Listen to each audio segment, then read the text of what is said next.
Merci pour votre précieux soutien et c'est parti pour la vidéo du jour. On a de la chance, on a une personne qui accepte tout, c'est ce qu'elle a dit, si Allah le dit, c'est que je l'accepte. Du coup, Allah il dit que tout homme musulman, si tu veux des sources et si tu ne les connais pas, ça serait étonnant d'accepter tout ce que Allah dit si tu ne connais pas ce que je vais te raconter là. Allah il dit dans le Coran 65.4 que tout homme peut consommer, divorcer d'une petite fille qui n'a pas encore eu ses règles. D'accord? Il dit ça.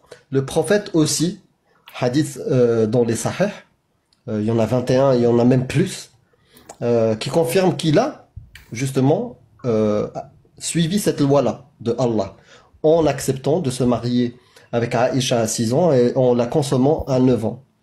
Tous les fiqh, les 4 écoles, disent que zawaju saghira halal jaiz, c'est-à-dire le mariage des petites filles est halal.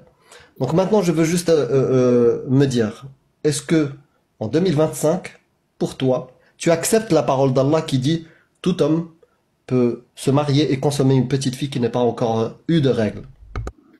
Non, consommer c'est après les règles, hein, c'est pas avant juste. D'accord, donne-moi les sources, merci. Pourquoi le prophète il a attendu qu'elle ait 9 ans et il a pas consommé à 6 ans si elle avait pas ses règles? Donne-moi les sources. Je veux que tu me dises si tu sais. Non, je ne sais pas moi. Donne-moi les sources qui disent qu'Aïcha en avait besoin. Voilà, ils ont attendu pour qu'elle ait des règles. Et quand Allah, dans la 65.4, il dit celles qui n'ont pas encore eu de règles, dis-moi qu'est-ce qu'il voulait dire. Donc donne-moi une source qui contredit Allah. Vas-y. C'est la sourate combien? 65, at-talaq, le divorce. Ouais. Le verset 4. Donc comment tu peux, aujourd'hui elle est en train de découvrir Surat Talaq, le verset 4. Comment tu peux accepter tout ce que Allah a dit si tu ne connais pas tout ce que Allah a dit? Et dis quoi le texte concernant ça? C'est pas Saghira, ça veut dire qu'elles sont tellement petites qu'elles ne peuvent pas avoir de règles. Donc maintenant, est-ce que tu es en train de découvrir la parole d'Allah que tu as déjà acceptée avant de l'avoir lue? C'est ça? Parce que non, je suis étonné que... Attends, juste, d'abord, je vais Donc tu connais déjà. Donc tu acceptes le mariage des petites filles autorisé par Allah et le prophète? Bien sûr, bien sûr. Merci beaucoup. C'est tout ce que je voulais savoir. Ah non, mais merci. bien sûr, j'accepte. Par exemple, elle ouvre n'importe quelle page, elle lit et elle le traduit d'elle-même. Genre, Non, jamais elle a fait ça. Jamais. Elle lit la version en français. Et pour le tafsir, elle ouvre Tabari Ibn Kathir. Ah, il y a que Tabari. Ah oui. Moi, jamais elle a fait ça devant moi et jamais j'ai fait ça devant elle. Je suis désolé, ça passe pas. Hein. Moi, je suis Sheikh al-Mufassirin al-Tabari. Ah ouais, mais il y a quatre grandes écoles. Oui, je suis la plupart des 4 grandes écoles, ouais, effectivement, sur ce qu'ils disent. Ouais. Alors que Tabari, pourquoi tu me dis ça? Ah bah oui, Tabari parce que c'est Sheikh Mufassirin. Alors, Tabari, Qurtubi, Jalalayn, Bakhawin, Saadi, Al-Nawawi. Tu veux d'autres? Bah, si tu veux, après, on peut aller lire Al-Muwatta de l'imam Malik, voir ce qu'il en pense aussi, tiens, ça c'est sympa pour le coup. On peut aller voir ce que dit Ahmad de l'école en Bali, si tu veux aussi. On peut aller lire ce que disent, le jardin des vertueux, aussi, voir, tiens, ce serait sympa. Mais dedans, il n'y a pas d'exégèse, c'est que des hadiths avec des exégèses des hadiths. Mais je peux te poser une question, Soso? Comment il a fait ton prophète pour convaincre les gens? Est-ce qu'il a dit l'abeille? Est-ce qu'il a dit... Mais là, t'es en train... Non, est-ce que tu le sais? Est-ce que tu le sais? Tu peux dire je ne sais pas. Tu peux dire je ne sais pas. Est-ce que tu sais comment ton prophète, il a convaincu que son message était divin? Oui. Bah dis-moi, raconte-moi. Car c'est un prophète et il a fait des miracles devant son peuple. C'est quoi le miracle qu'il a fait devant son peuple? De quoi Bah tu dis il a fait des miracles. Donne-moi-en 2.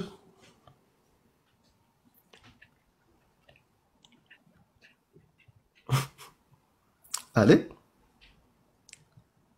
Je ne saurais te dire en fait là. Non, dis-moi. Il m'a dit, toi, t'es un sale kabyle de merde. Ah, ok.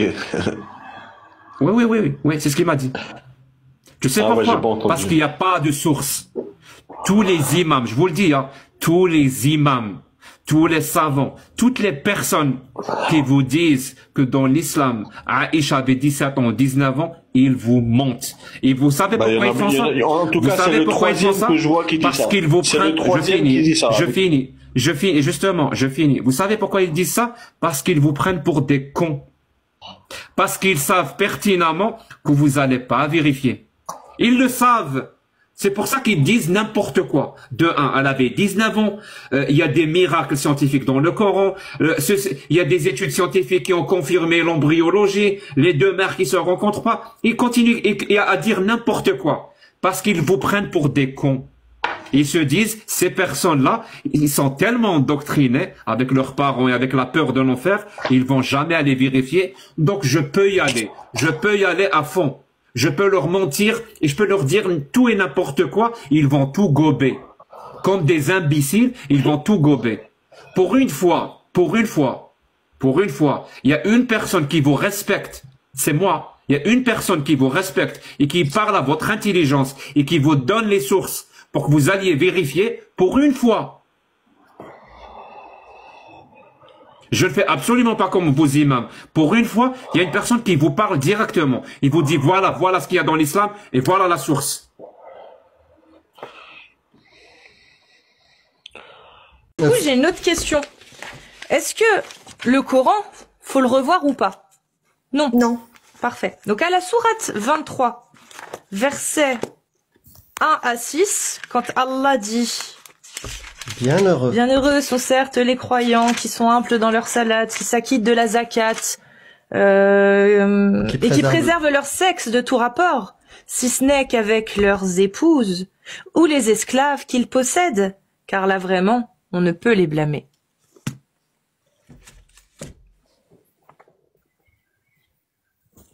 Vous avez des questions?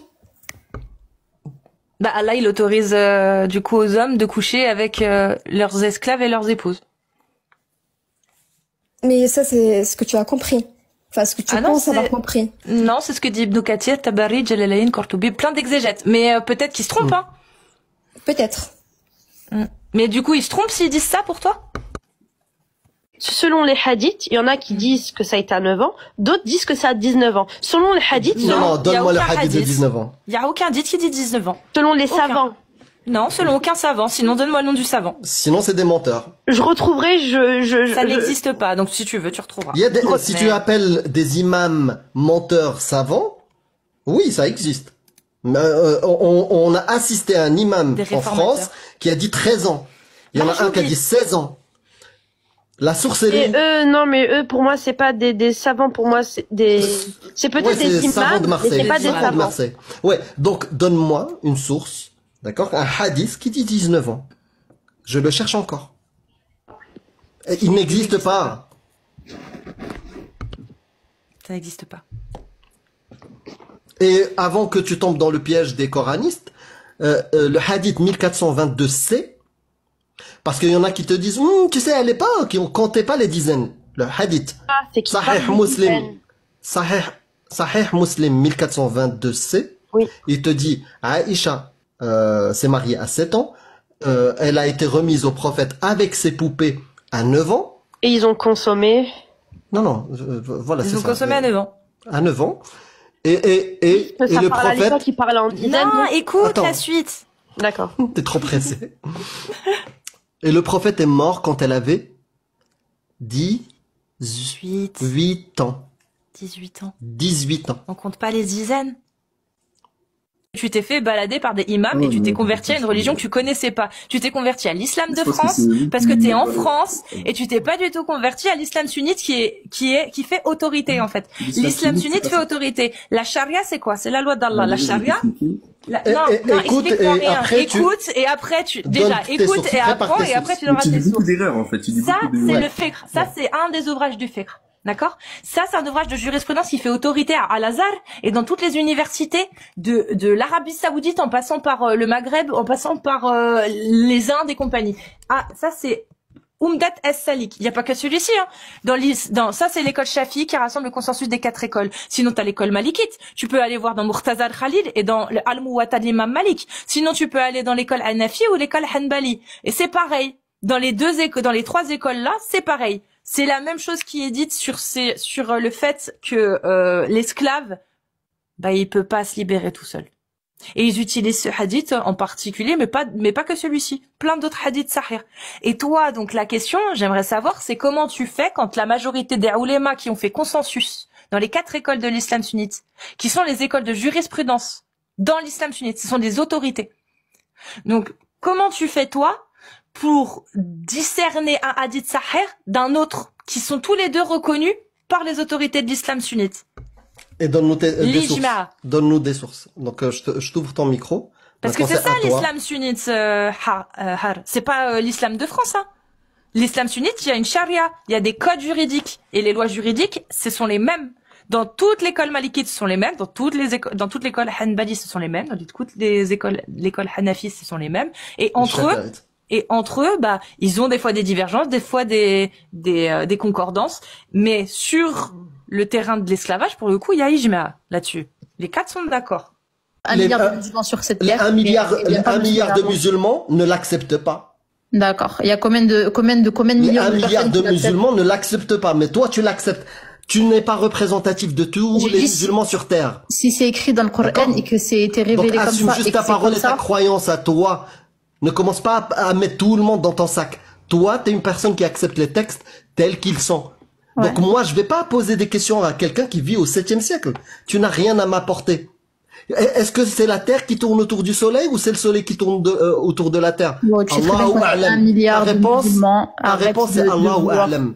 Ta réponse c'est Allahu a'lam. Bien sûr, ma réponse est Allahu a'lam. Tu ne m'apportes rien en 2025.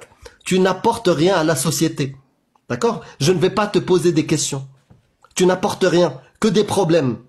Une personne dans la société aujourd'hui, au 21e siècle, qui accepte la paix aux criminalités, tu apportes que des problèmes. Tu n'apportes rien à la société. C'est pas grâce à toi qu'il y aura le vivre ensemble. Les gens qui acceptent la paix aux criminalités, les violences conjugales, haddur ridda, la peine de l'apostasie, toi tu en fais partie. Parce que à partir du moment où c'est Allah qui le dit, le prophète il le dit, tu l'acceptes. Et tu me poses la question, est-ce que vous avez encore des questions? Non, j'ai pas de questions à poser à une bédouine du 7e siècle. Tu n'as aucune chose à apporter à la société. Tant que tu es dans ce dogme-là, qui est alien. Je te dis la vérité, parce que malgré tout, je te respecte et je te dis ce qu'il y a dans tes textes qui sont pourris à vomir. Voilà. Maintenant, j'ai terminé, tu peux parler. Et c'est important. Quand j'étais petit, je crois qu'elle nous a dit, Omar bin Khattab, donc l'un des compagnons du prophète, l'un des plus importants. Il a même été calife après sa mort. Elle nous a dit, Omar bin Khattab était l'être humain le plus gentil. L'être humain le plus gentil, le plus sensible qui existe. Et écoutez bien la preuve qu'elle nous a donnée, que c'est l'être humain le plus gentil, le plus sensible qu'il existe. Elle nous a dit, quand il a eu une fille avant l'islam, hein, quand il l'a enterrée vivante, il a pleuré. Je répète, hein, on va essayer de te convaincre qu'un homme est sensible et humain et a de la sympathie, a de l'empathie, parce qu'il a pleuré quand il a enterré sa fille vivante. Je vous assure que quand en classe, j'étais le seul à lui poser la question. Je lui dis, s'il est sensible, il n'enterre pas sa fille vivante. Ça semble évident de dire ça. Et c'était comme si j'avais dit un truc bizarre, comme si j'avais blasphémé ou comme si j'avais dit une ânerie. Mais pour moi, ça me paraît évident. Tu peux pas dire en même temps sensible, humain, empathique, qui a beaucoup d'amour, et il a enterré sa fille vivante. Ça ne va pas ensemble. Et ben c'est ça l'endoctrinement. Il fait en sorte que tu acceptes la chose et son contraire comme étant vrai en même temps. Il est humain, il est sensible, il est plein d'amour et il a enterré sa fille vivante. Et vous savez pourquoi on vous fait ça? Pour vous faire avaler par la suite toutes les contradictions et toutes les... Frérot, arrête, il faut et pas même dire. Si elles cherchent quelque chose, elles ont le droit. Bah, je fais ce que je veux. Mais c'est pas... Ah ben non, mais non. Bah si. Bah oui, bien sûr, elle a le droit. Je fais ce que je veux. Le jour qui... comme ça, hein, moi je suis déjà sortie comme ça. Hein. Ouais, mais le jour qui tu t'es fait choper avec des gens qui sont pas, voilà, ils sont pas justes, ils sont pas corrects, ils vont te choper. Bah, des injustes, il y en aura toujours, il faut des lois contre les injustes. Il faut pas y aller. Mais qui est criminel? Qui est criminel dans cette situation? Elle qui est habillée comme ça. C'est le dîn. Le dîn est un. Merci beaucoup, c'était un plaisir de t'accueillir. Prends soin de toi. Le din est empêché de faire ça. Est-ce que tu peux conclure? Parce qu'on peut pas avoir une discussion. Vous n'arrivez pas parce que c'est ça le problème. Parce que vous savez qu'ici, est-ce que tu peux me répondre ou là, je baisse le micro? Bon, je te coupe le micro. Je te coupe le micro et tu vas répondre à cette question-là. C'est quoi le plus grave pour toi? Qu'elle soit habillée comme ça, Cassius, ou les violences conjugales? Ou les violences de celui qui va l'agresser? C'est quoi le plus grave pour toi? Réponds à cette question. Eh ben, tant qu'il est habillé comme ça. C'est grave, ça. Le plus grave, c'est qu'elle soit habillée comme ça. Habillée comme ça, c'est très, très grave. C'est pire que les violences conjugales. Pour le monde entier, c'est très, très grave. Parce que ça, c'est la provocation. Plus grave que les violences conjugales. Le fait de frapper sa femme. Mais ça, c'est très, très grave. Ça, c'est très, très grave. Ah ben oui. Et je suis certain, tu pourras nous l'expliquer. Tu peux nous expliquer? La femme dans le djinn, On s'en bat les couilles de la femme dans le djinn. On s'en bat les couilles du djinn, on n'y croit pas. Elle est très bien protégée. Oui, bah oui, c'est pour ça. Les violences conjugales, ça arrive jamais sur les femmes voilées. Effectivement, ça arrive pas. Regardez, on va ramener n'importe. Jamais. Il y a aucune femme voilée qui a été tuée sous les coups de son mari. Aucune. Jamais. Machallah. Excusez-moi, on va ramener n'importe. C'est super pratique. Mais je m'en fous de ce que tu dis, je m'en fous. Franchement, tu crois que la parole d'un mec qui nous dit devant 1000 personnes sans élan, c'est plus grave la façon dont je suis habillée que les violences conjugales, tu crois vraiment que j'en ai quelque chose à foutre? Je m'en fous de ton avis, je vais pas te mentir. Là, je t'écoute même plus. En fait. Parce que ce que tu viens de dire, ça sent comme l'islam sunnite. Parce que t'as pas de réponse, ça sent la merde. Très bien. Non, oui, j'ai aucune réponse. Ma réponse, c'est de te faire descendre. Parce que ce que tu dis est très grave. Très, très grave. Voilà. Si tu veux. Alors, tu as la preuve que ce dragon rose n'existe pas? J'ai pas la preuve. Très bien. Ça veut dire que tu n'as pas la preuve qu'il existe. Tu n'as pas la preuve qu'il n'existe pas. Voilà. Est-ce que tu crois qu'il existe? Du dragon de lequel tu parles? Le dragon rose qui parle kabyle, qui vit à 50 milliards d'années-lumière de nous, qui toute la journée cherche un interrupteur dans un trou noir. Pour faire quoi avec l'interrupteur? J'ai aucune idée. Alors tu crois qu'il existe ou pas? Non, tu me dis d'abord il va faire quoi avec l'interrupteur? Non. Je ne sais pas. Alors tu crois à son existence ou tu crois pas? Tu n'as pas la preuve qu'il n'existe pas, et tu n'as pas la preuve qu'il existe. Tu crois à son existence ou pas?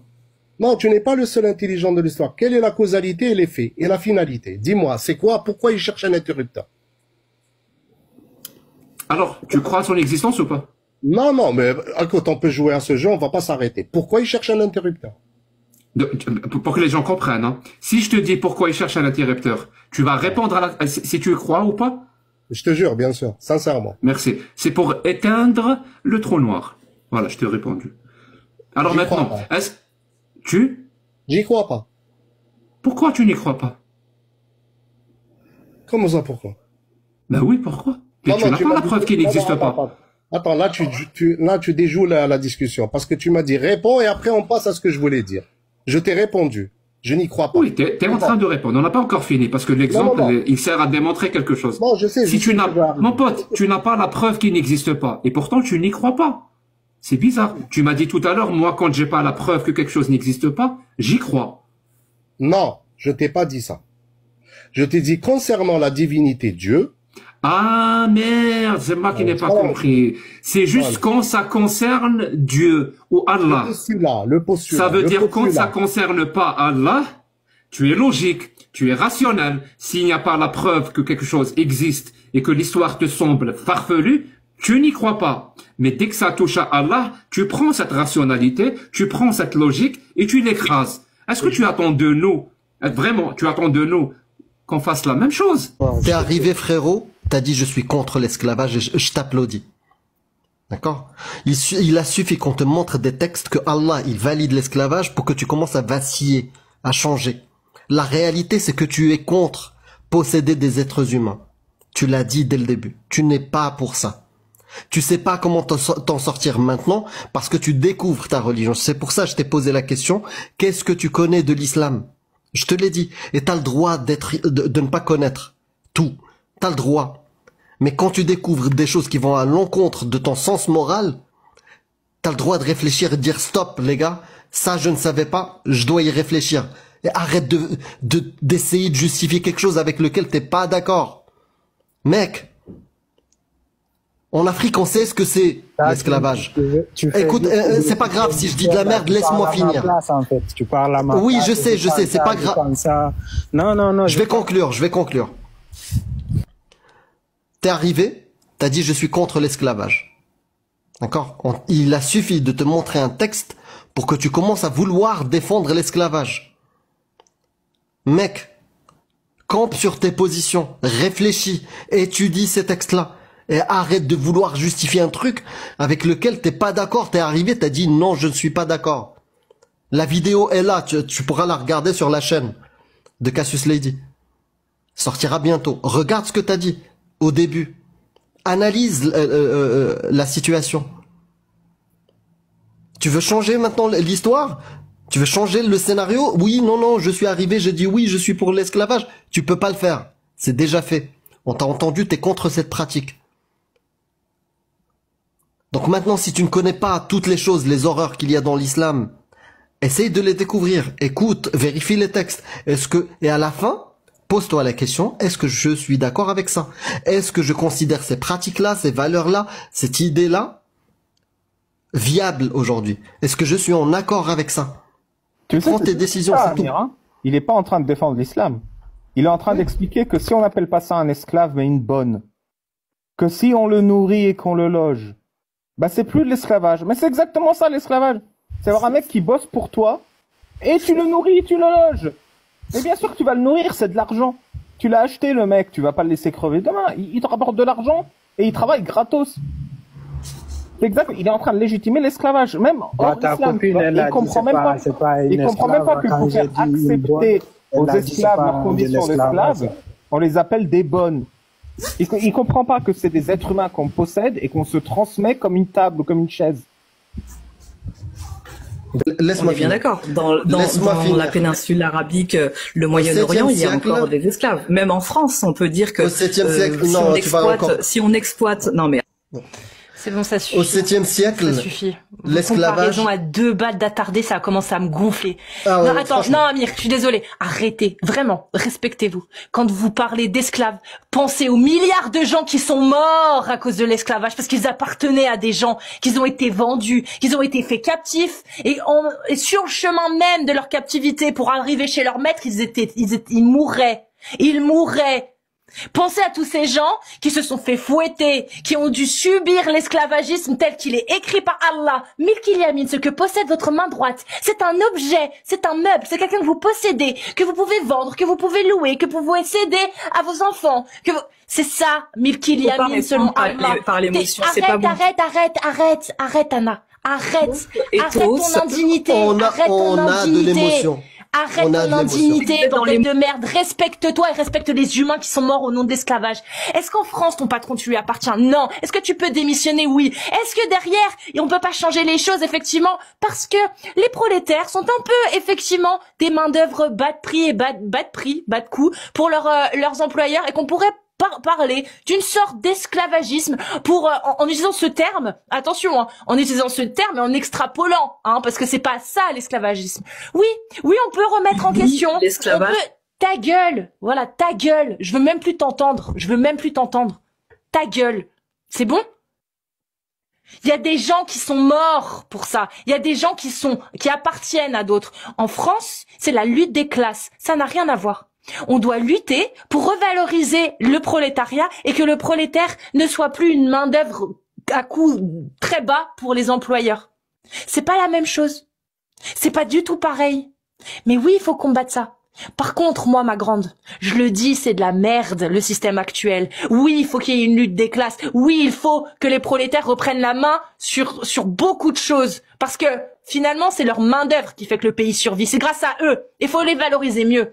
Donc, luttons ensemble pour la lutte des classes. Mais ne parle pas de l'esclavage. Quand ton Dieu à toi, il dit que ton mari, il peut niquer son esclave femme. Et que t'as rien à dire, que tu dois fermer ta gueule.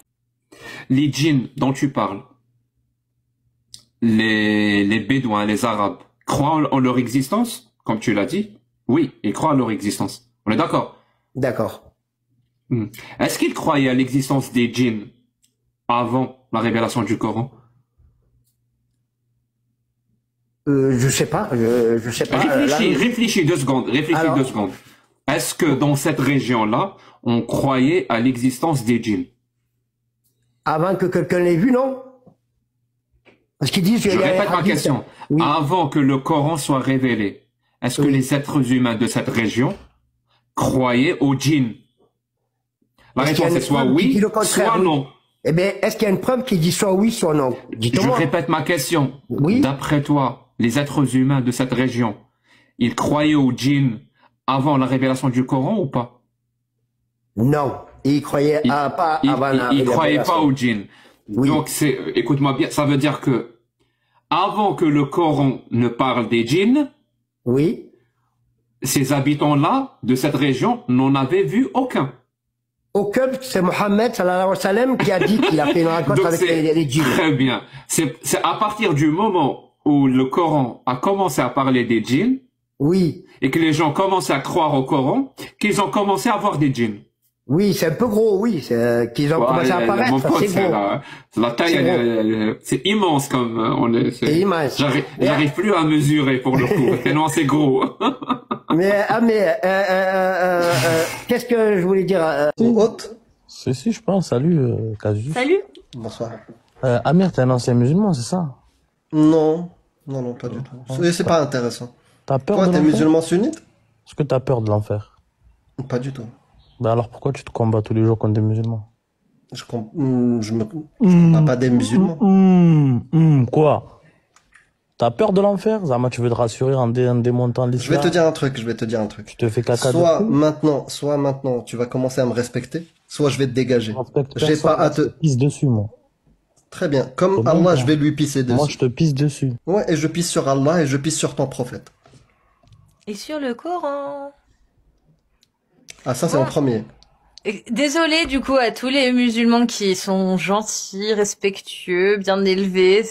Voilà, comprenez que bon nous on n'insulte pas les gens, donc on est obligé de piquer là où ça fait mal ceux qui nous insultent et qui s'attaquent directement à notre personne.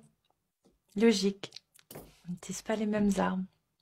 Une fillette de 6 ans qui se marie, tu penses qu'elle peut donner un consentement éclairé par rapport au fait de se marier avec un homme adulte? Alors justement, elle peut donner et auquel cas, je n'ai pas dit que c'était légal. Et là, eux, ils ne parlent pas, ils parlent de mariage légiféré. Et le mariage légiféré impose le consentement de la femme. Donc évidemment que si une jeune fille de 6 ans, elle n'a pas de consentement éclairé, évidemment que le mariage, il n'est pas légal. La seule chose, c'est que à partir dans l'islam? Oui, mais dans l'islam? Oui. Très bien, ça veut dire que ton prophète a commis un acte illégal parce qu'il s'est marié avec une fillette de 6 ans. Mais pas du tout, parce que qui vous dit que Aïcha, elle n'avait pas de consentement éclairé et qu'encore une fois... Tu viens de dire à 6 ans, elle ne peut pas donner un consentement. Non, alors déjà, elle n'avait pas 6 ans, c'est très, enfin bref, il y a beaucoup de tergiversations. Il n'y a pas de tergiversation. Non, dans l'islam sunnite, elle avait 6 ans lors du mariage et 9 ans lors de la consommation.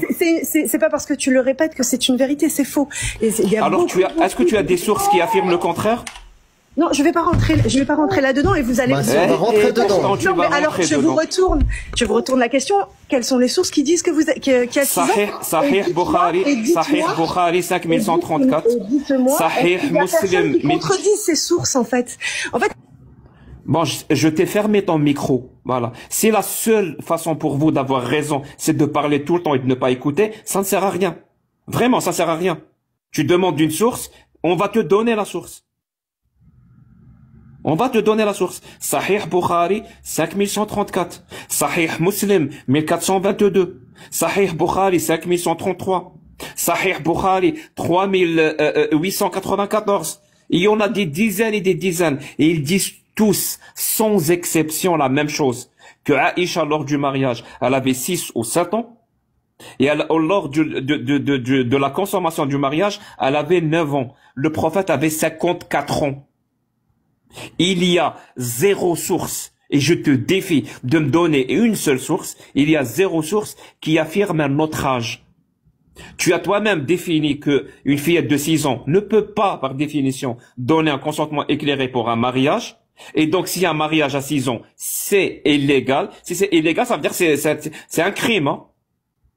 Ben, si c'est le cas, ça veut dire que ton prophète a commis quelque chose d'illégal. D'Allah, ça ne peut pas fonctionner. Bah, s'ils ont trouvé une solution, je vois pas le problème. Si on applique la parole d'Allah telle qu'elle est écrite, on est d'accord que ça ne fonctionne pas. Bah non, vu qu'on a réussi à l'appliquer, justement. Non, on l'a pas appliquée. On a rajouté des règles pour qu'elle fonctionne. On a corrigé la parole d'Allah pour qu'elle fonctionne. Telle qu'elle, elle ne fonctionne pas. Regarde. C'est pas les chiffres qui sont donnés dans le Coran, mais ils sont encore plus parlants. Si moi, j'ai 100 € à distribuer, que je veux donner la moitié à Cassius, la moitié à Amir et la moitié à toi. Si c'est ça la parole qui est écrite dans le Coran, on est d'accord qu'elle est inapplicable. Je peux pas donner 3 moitiés d'un tout. T'es d'accord avec moi? Ouais. Là, c'est exactement ce qu'a fait Allah. C'est-à-dire que c'est pas les moitiés. J'ai plus les chiffres exacts en tête. Bon, ils sont dans ma vidéo, mais on pourrait entrer dans les détails s'il faut. Mais il donne des proportions qui, quand on les additionne, ne font pas 100%. Elles font plus que 100%. Si on voulait appliquer la parole d'Allah telle qu'elle, ça ne fonctionnerait pas. On est toujours d'accord. Comme si c'était moitié. Mais en fait, c'est bizarre. Si ce serait une erreur aussi évidente, ça aurait fait déjà renoncer la foi à tous ces gens-là. Donc, je sais pas. Je suis d'accord que c'est une erreur très bizarre pour une parole parfaite. C'est très très bizarre. Mais l'erreur, elle y est. On est d'accord qu'on peut pas diviser, qu'on peut pas départager 3 moitiés d'un tout. Ça, t'as été d'accord. Là, bon, les proportions sont pas équivalentes. C'est pas moitié. Mais ça dépasse le tout. Ça ne fonctionne pas dans les deux cas. C'est bizarre. Parce que, en fait, il y a 2 solutions possibles pour rendre ce truc pas bizarre. Première solution, c'est un dieu qui a oublié quelque chose. C'est vraiment un dieu, mais il a oublié un truc pour que sa parole devienne parfaite. Il a oublié de mentionner 2 petites phrases. Ça tient vraiment qu'en 2 phrases pour rendre la parole parfaite. Il les a oubliées. Deuxième solution, c'était des humains au 7e siècle qui ont écrit ça et qui n'étaient pas très bons en mathématiques à ce moment-là. Qui n'ont pas pu penser à tous les cas. C'est normal, ils sont pas omniscients. Mais lui, il est omniscient. Et pour autant, il a oublié un cas. Ce qui fait que, plus tard, tu as des humains qui ont dû prendre le cas, qui sont tombés sur le cas et qui l'ont corrigé. C'est-à-dire que la parole contenait une erreur et ils ont dû la corriger. Ouais, mais c'est quoi l'hypothèse la meilleure selon toi? Mais là, on est sur un cas exceptionnel. On peut pas, aujourd'hui, il va pas non plus énumérer tous les cas possibles qu'il y a. Il est omniscient. Ah bah si. Oui, mais on va pas. Oui, il est omniscient, mais il est parfait. Je suis d'accord avec lui, Cassius. Ça rendrait le Coran pour nous. Je suis d'accord avec lui, Cassius, que il n'aurait pas pu citer la totalité des cas. Oui. Mais l'avantage de cette règle-là, c'est qu'il suffit de 2 phrases. Juste réduisez proportionnellement les parts, ça suffit. Et l'autre, parce qu'il y a un autre cas qui est un peu plus complexe, un peu différent, une autre erreur mathématique, mais que j'ai pas décrite. Mais juste y rajouter ces 2 phrases. Et tous les cas fonctionnent. Tous. Sans exception. C'est pas ma langue maternelle. L'arabe est une langue morte. Elle est la langue maternelle de personne. La langue arabe est morte. Absolument, ouais, c'est une langue morte. Comme le grec, le latin. Parce que elle est la langue maternelle de personne. L'arabe classique et l'arabe du Coran, l'arabe classique et standard n'est la langue maternelle de personne. Pose la question à n'importe quel linguiste. Donc je te dis, d'après Tabari ibn Kathir, il s'agit là des petites filles qui sont trop jeunes pour atteindre l'âge d'avoir leurs règles. Est-ce que tu rejettes ou tu acceptes une explication qui fait consensus dans l'islam sunnite? Je vais aller encore même plus loin. Si la petite fille, elle a eu ses menstrues, c'est qu'il y a une cause, tout simplement. Je viens littéralement de te dire, c'est des petites filles qui n'ont pas atteint l'âge d'avoir leur menstru. Elles se sont mariées. Je vais aller même plus loin. Le mariage a été consommé. Je reviens sur le verset 49, verset 12. Même si c'est les gens du livre, versé comme ils le disent dans les Talmuds, voilà, que le juif a le droit de se marier avec une fille de 3 ans. Il n'y a pas de souci. C'est quelqu'un qui torpille, vraiment, c'est quelqu'un qui torpille, qui rejette l'interprétation de l'islam. Non, je rejette pas. Je confirme. Donc tu confirmes qu'il s'agit que le mariage des petites filles est halal? Non. Je vais lire l'explicatif l'explication et je reviens vers toi. Et si le shir, il dit ça, je suis ce qui dit le shir. Je ne descends pas mon shir. Mon savant, je respecte. Même s'il dit que le mariage des petites filles et la consommation avec elles, c'est halal. Même s'il dit ça, tu vas le suivre. Mais moi, personnellement, si les gens, dans ce temps, ils se marient avec des filles de 6 ans ou 9 ans... Non, c'est la parole d'Allah, elle est valable. T'as jamais eu de problème. C'est la parole d'Allah. On a dit, elle est valable, tu l'as dit toi-même. Tu sais bien que le Coran est le livre le plus vendu ou donné ou lu dans le monde. Non, c'est la Bible. Non, c'est la Bible. Non, tu dis des conneries. Laquelle Bible? Laquelle Bible? Tape sur Google et tu vas voir. Je te pose la question. Laquelle Bible? Laquelle Bible? Il y en a 77. Laquelle? Il n'y a pas 77. Orthodoxe? Il n'y a pas 77. Il y a 67 livres de la Bible non différents. Il n'y a pas 67. Mais laquelle Bible tu parles? De quelle Bible tu parles? C'est bon. Laquelle Bible? Merci. Alors, non, mais réponds à ma question. Quelle Bible? Je m'en bats les couilles de ta question. Ça n'a rien à voir avec le sujet. Toujours, tu as toujours ce vocabulaire. Pourquoi tu as ce vocabulaire? Parce qu'il te reste plus de cheveux. Rase-toi comme moi, tu seras encore plus beau. Rase-toi. Merci. Voilà, c'est ça le truc. Moi, je te pose des questions sur la parole d'Allah, ton Seigneur, ton Dieu. Et toi, tu me parles de ma calvitie, tu me parles de la Bible, tu me parles de tout sauf la parole d'Allah. Est-ce que tu en as honte à ce point de la parole d'Allah? Non, j'ai pas honte. Je suis fier Revenons alors à la parole d'Allah. De attribuer à la parole d'Allah. Je suis fier. Je te confirme que je suis fier. Est-ce que tu es fier que Allah non, je craque pas, Sassou, je craque pas. N'aie pas peur. Est-ce que tu es fier que Allah tous les matins, j'en mange des gens comme ça. Est-ce que tu es fier que Allah autorise le mariage des petites filles? Tu es fier de ça? Allah autorise le mariage de petites filles? Vu ce qui se passe maintenant? Ah oui, oui. Merci. Oui. Voilà, merci. Oui, tu es fier du mariage des petites filles? Oui, mais qu'est-ce qu'il y a de mal? Bah, c'est de la pédocriminalité, mon pote. Tu es fier que Allah autorise la pédocriminalité? Tu es athée? Ok, je passe. Pourquoi tu ne crois pas en Dieu? Parce que mon athéisme vient de mon agnosticisme. Ça veut dire quoi exactement? Tu peux me définir? Définir quoi? Bah tout. Pourquoi tu ne crois pas en Dieu? Parce que je suis athée. Parce que mon athéisme vient de mon agnosticisme. Et mon agnosticisme vient de mon agnosticisme. Bon, j'ai pas très bien compris, mais d'accord. C'est parce que tu... Qu'est-ce que t'as pas compris? Il y a un mot que t'as pas compris? Oui, agnotiste ou je sais plus quoi. Agnostique. Oui, voilà, exactement. Ça veut dire quoi? Agnostique, c'est un mot grec qui regroupe deux mots. C'est gnostique, c'est-à-dire savoir, et c'est la négation, c'est-à-dire il n'y a pas de savoir. Donc, par rapport au Dieu déiste, je précise, le Dieu déiste, pas le Dieu théiste. C'est-à-dire le Dieu déiste avec un D et le Dieu théiste avec un T. Le Dieu déiste, c'est pas le Dieu des religions. C'est juste ce qu'on appelle la première cause ou quoi que ce soit. Qui n'a rien à voir avec les religions. Voilà. Le Dieu théiste, par contre, c'est lui le créateur et il intervient dans la vie des êtres humains. Par exemple, il parle avec eux. Il leur envoie un message. Donc, ça dépend. S'il a envoyé un message à un bédouin du 7e siècle, ça sera un Dieu théiste de l'islam. Si par exemple il a fait traverser un peuple le désert ou je sais pas pour qu'il s'enfuit du pharaon, c'est un Dieu théiste, c'est le Dieu judaïque. Et ainsi de suite. Donc moi je suis athée par rapport au Dieu déiste. Par rapport au Dieu théiste, je sais que ça n'existe pas. Et c'est quoi l'agnosticisme? C'est de ne pas posséder, de ne pas avoir, ou même de dire qu'il n'y a impossibilité d'avoir des preuves de l'existence ou de l'inexistence de ce Dieu-là. Pourquoi?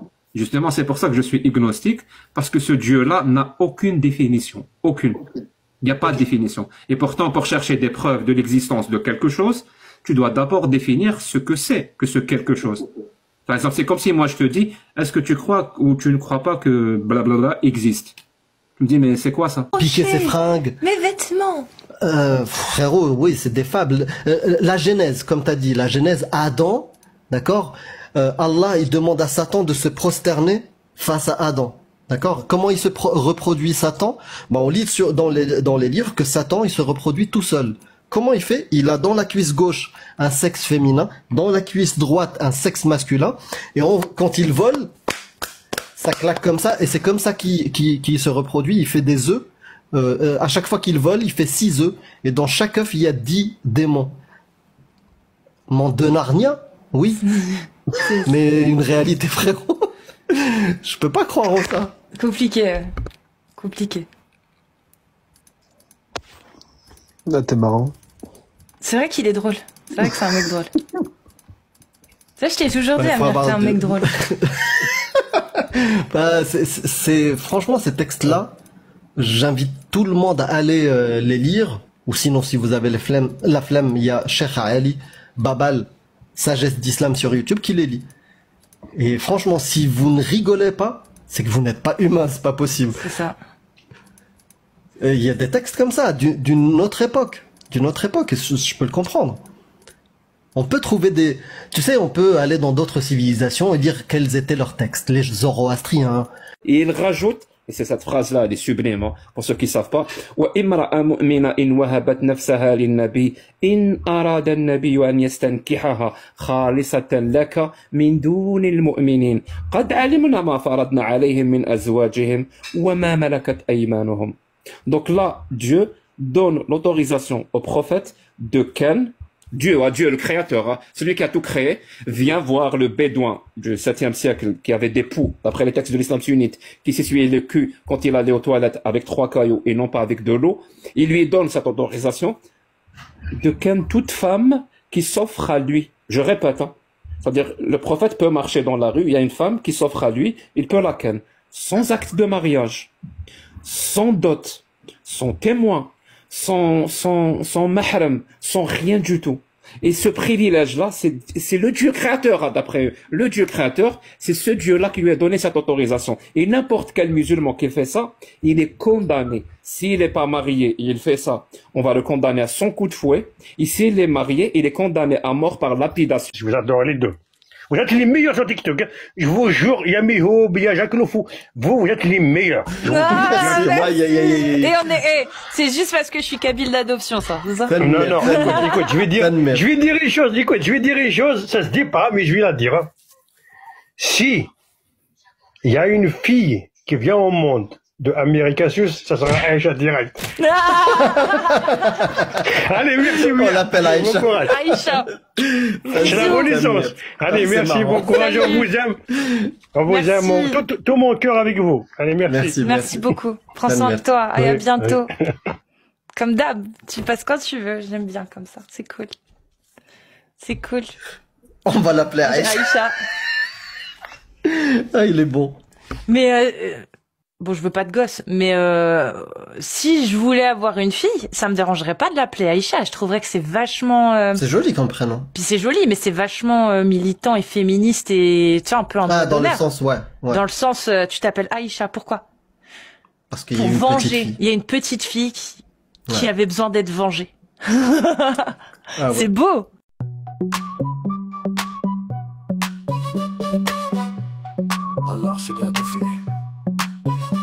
À la ramasse, à la cour, à la rue, à la traîne, à la tienne, à la vôtre, à la bière, à la veine, à la louche, à la sauce, à la mode, à l'ancienne, à la cool, à la cloche, à la chance, à la peine.